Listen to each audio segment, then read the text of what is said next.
Well, there it is, ladies and gentlemen, the brand new Ford Fiesta, the one with a 3-cylinder, 1-liter EcoBoost engine. Ford flew me out here to sunny Irvine, California to drive it, and there are indeed 3 things that make this car special. Of course, the 3-cylinder is unusual. The color, well, that goes without saying. And number 3, I'm going to tell you that right after this, and that is coming up next on the Fast Lane Car.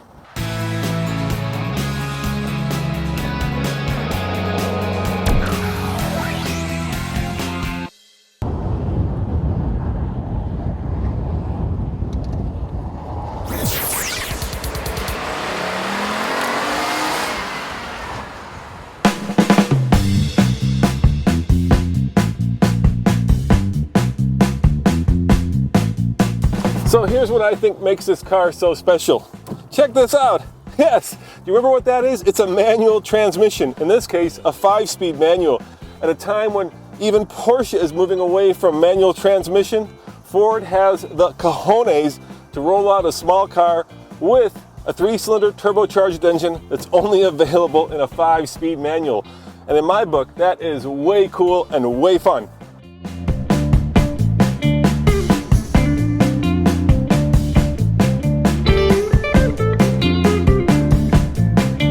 Can get the 1.6-liter Fiesta in the automatic, but this is the one you want. This is the fun one. Okay, the ST is a little bit more fun, but in terms of a car that costs just over $16,000 starting price, the 1-liter with the turbocharger is exceptional because it puts out, and this is the important number, 148 pound-foot of torque, and on the highway at least, it gets 45 MPG.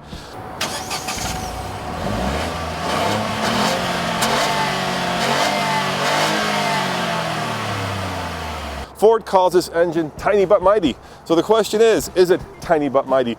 Let's take it for a ride and find out. So here are some fun facts that Ford kindly provided. Did you know that this engine has more power per liter than the Lamborghini Aventador? It gets, as I said before, 45 miles MPG on the highway. It also weighs 215 pounds and it fits inside of a briefcase that somebody actually brought onto a plane, which is all well and good, but you know what? Let's see really what counts, and that's how it drives.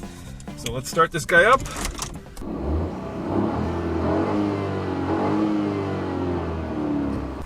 Put my seatbelt on. Take it for a spin.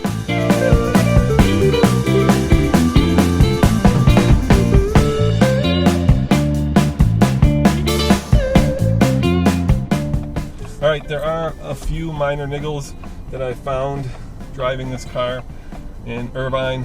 First and foremost, this stick shift, while it's fun and engaging to drive, it's a little bit notchy. I'd like it to be just a little bit more precise, a little bit shorter throws, so I can make the best use of this perky little engine.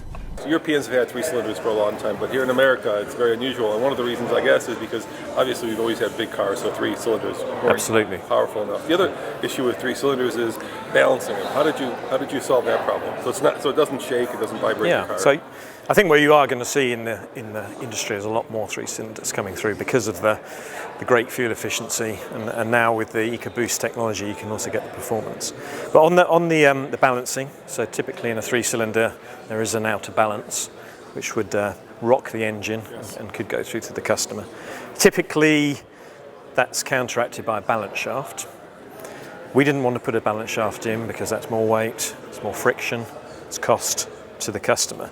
So we came up with an innovative solution. We put some outer balance on the front hub here. You can maybe see it here, and also on the flywheel. So we moved that out of balance from the vertical motion to a lateral motion, and the engine mounts are designed to accommodate that lateral movement, which is more difficult to do in the vertical movement. So we saved on cost, saved on weight, better fuel economy, and resolved that, what you would recognise is a historic issue for a 3-cylinder.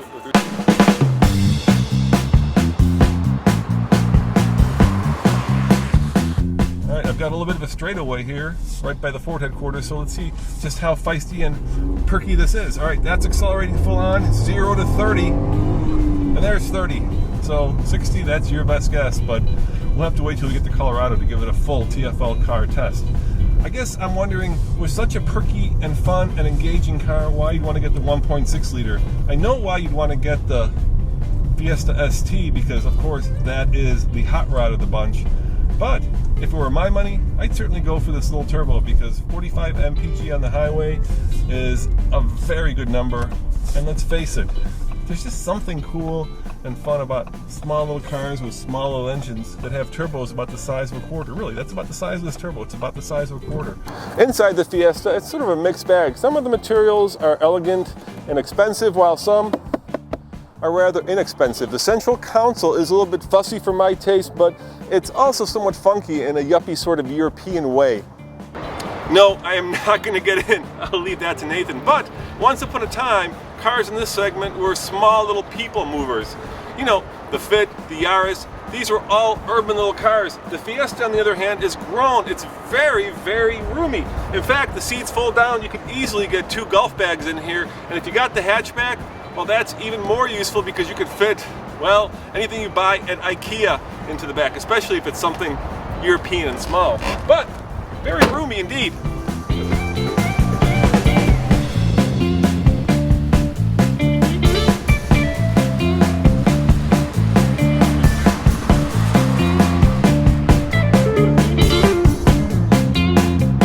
Here's the thing about test driving cars in Irvine: you don't much drive them as you do sit around at stop signs waiting for the light to turn green. So we need to get our grubby little hands on this in Colorado and take it up into the mountains so we can really see how the chassis is sorted, how the front wheels do with that almost 150 pound-foot of torque, and how this car handles it when the road goes twisty and the stoplights are green, or at least non-existent, which is even better.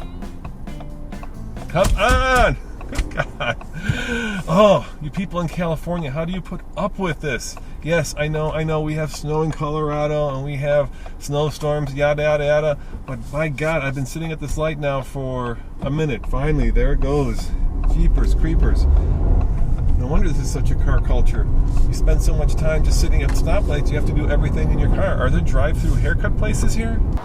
From a design standpoint of view, this Fiesta is of course very European, and that's because it's identical to the European model. In fact, you can get it in the sedan and in the hatchback. This particular one also heralds the new front end on the Fiesta. If you take a hard look, you might see some subtle differences, but I think you'd have to put the new model up against the old model to really tell the difference. Obviously, the bright green color is a little bit distracting, but it's very European and I think very fun. Yeah. What's your favorite part of it? I think especially with this vehicle, with the 1 liter EcoBoost, it's both an increase in performance as well as an increase in fuel efficiency, which you normally wouldn't think you would get both, but the EcoBoost technology in the Fiesta gives you both. So it's a super fun car to drive, but it gets you great gas mileage. What will the starting price be?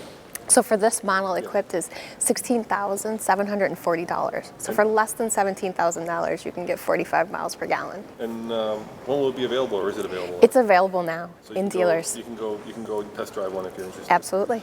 On the TFL scale of buy it, lease it, rent it, or forget it, I'm going to say I don't know. I'm only here in Irvine for a few hours, and I've driven it basically around suburban gridlock. So it's not fair to you, and it's certainly not fair to Ford to rate this car. So you have to come back when we take it to Colorado for a full TFL review. But what I can tell you is, good God, it's so much fun to drive a stick shift.